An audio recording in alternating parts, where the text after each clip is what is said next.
Tonight we're up in Brisbane for the first of 3 nights of racing and some big money races at that, and we have with us a driver who's had a very happy time of it over the years here in Brisbane, Brooke Tatnell. Brooke, seems to be you like Brisbane. Tell us a bit about it.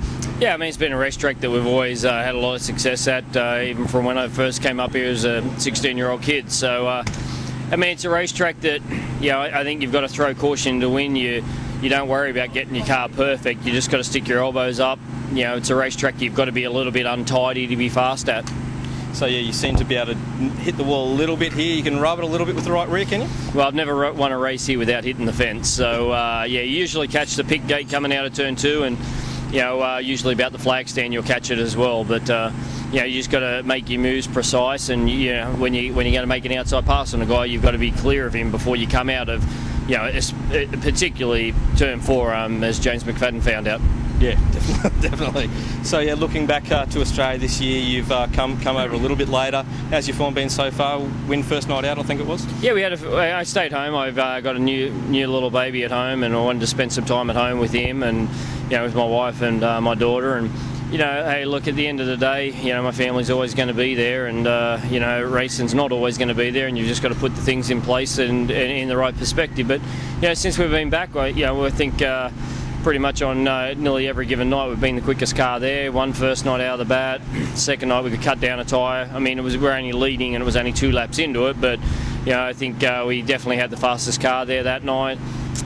We hit Mount Gambier. We ran 3rd from 11th, and we ran 2nd at Avalon. So I mean, we've been in contention every night. I mean, unfortunately at Warrnambool we set quick time and then stunk the place up worse than a Wanless wastecourt bin, but we just got to keep plugging away. One bad night's not too bad. And some sad news that has been sort of coming out in the media lately is Tatnell and Crookie Motorsports maybe not going along for too many more years. Is that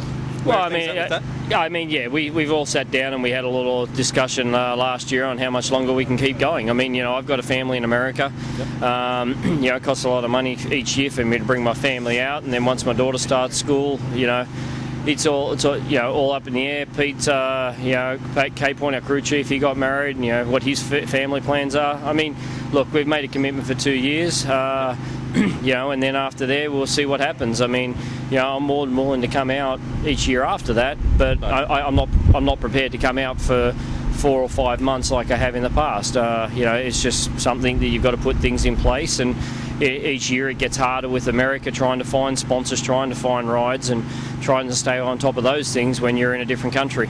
So looking back to America last season, congratulations, 2 World of Outlaw wins, running your own deal pretty much. Yeah, how was that?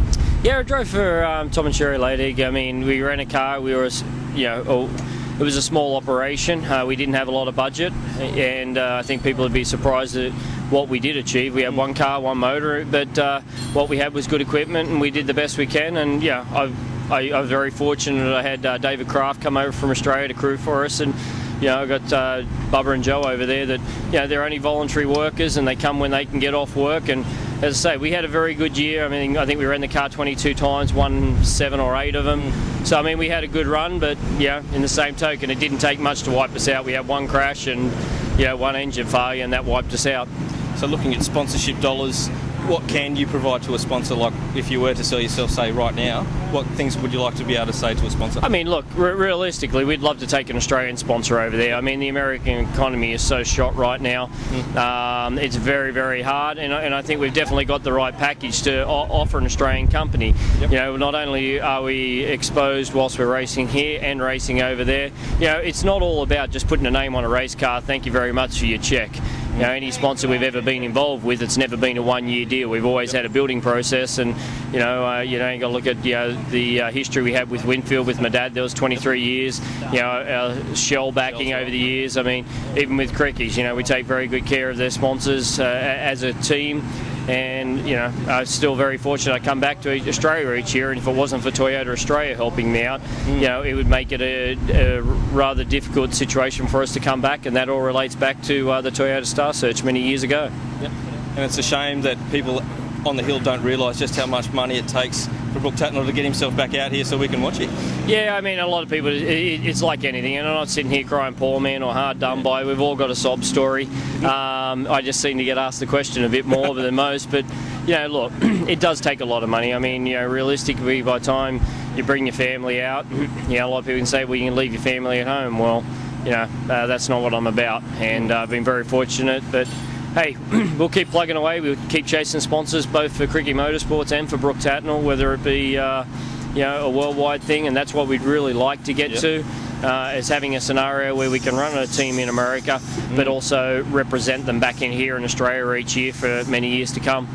Well, Brooke, thanks for your time.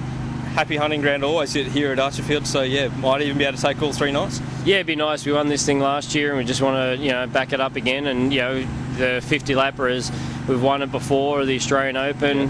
We had a crack at shots last year and came up short and ran second. So yeah, definitely want to put on a show for the crowd. I mean, I love the 50 lapper deal. It's a pretty cool deal, and it's the only one that happens in Australia.